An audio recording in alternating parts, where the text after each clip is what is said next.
Assalamualaikum warahmatullahi wabarakatuh. Alhamdulillah wa syukrulillah wassalatu wassalamu ala rasulillah wa ala alihi wa ashabihi wa mawala.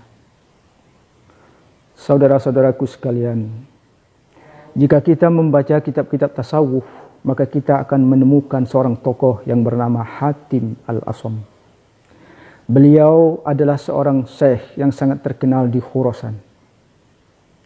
Beliau adalah murid dari Syakik Al-Balkhi yang juga seorang syekh yang sangat terkenal. Beliau wafat pada tahun 237 Hijrah atau 852 Masehi. Beliau digelari dengan nama Al-Asam atau orang yang tuli. Tapi apakah beliau benar-benar tuli? Saudara-saudaraku sekalian, pada suatu hari seorang perempuan mendatangi Syekh Hatim.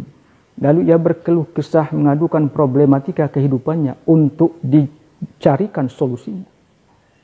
Atau meminta nasihat kepada Syekh Hatim. Ketika ia berbicara itu, tiba-tiba perutnya bergolak ingin mengeluarkan angin.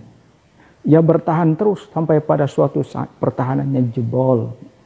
Dan ia kentut di hadapan Syekh. Dan itu membuatnya sangat malu.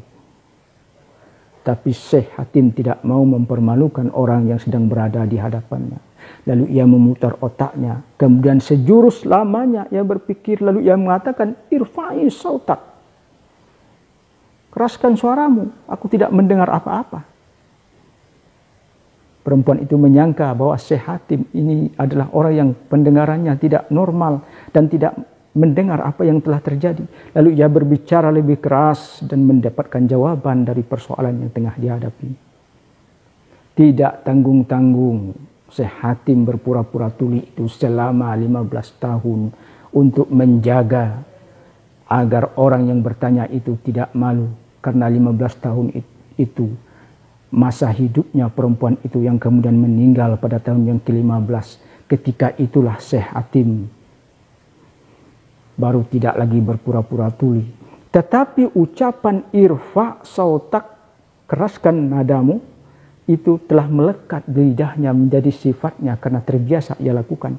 Dan terus ia lakukan tanpa ia sadari. Saudara-saudaraku sekalian, Rasulullah SAW bersabda, "Wa man satara ala muslimin fid dunya, satarallahu alaihi fid dunya wal akhirah." Barang siapa yang menutupi aib saudaranya di dunia, maka Allah akan menutupi aibnya di dunia dan di akhirat. Man radda an irdi akhihi raddallahu an wajhihin nara yaumal qiyamah. Barang siapa yang menjaga kehormatan saudaranya, maka Allah akan menjaganya dari api neraka pada hari kiamat. Allah Subhanahu wa taala berfirman dalam Al-Qur'an, A'udzubillahi minasyaitonir rajim.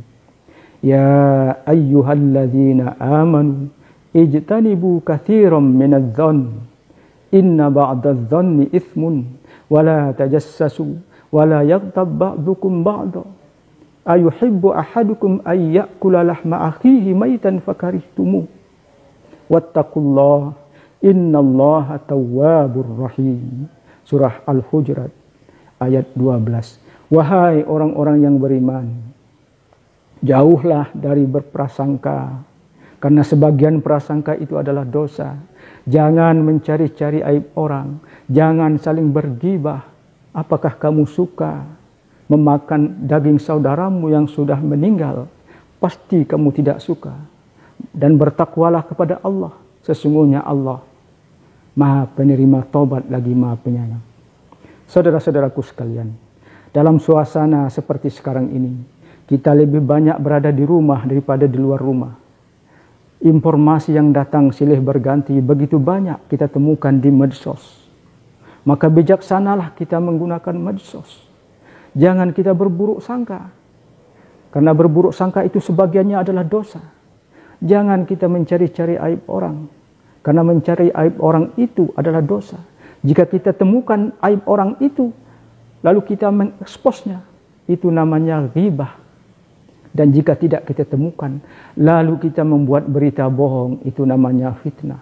Jika kita ekspos fitnah atau ghibah itu, ke dunia sosial, ke dalam medsos, maka menyebarlah berita itu dari 1 ke 10 orang, dari 10 ke 100 orang, dari 100 ke 1000 orang, ke 10.000 ke 100.000 orang, dan seterusnya dalam sekejap mata. Berita itu menyebar begitu cepat dan begitu luas. Perlu diingat, pekerjaan kita itu adalah dosa jariah. Oleh sebab itu, bijaksanalah kita bermedsos. Gunakan medsos itu dalam kerangka manfaat. Jangan gunakan dalam kerangka mudarat. Manfaatkan, jangan mudaratkan. Semoga ada manfaatnya bagi kita semua. Wallahu a'lamu bis-shawab.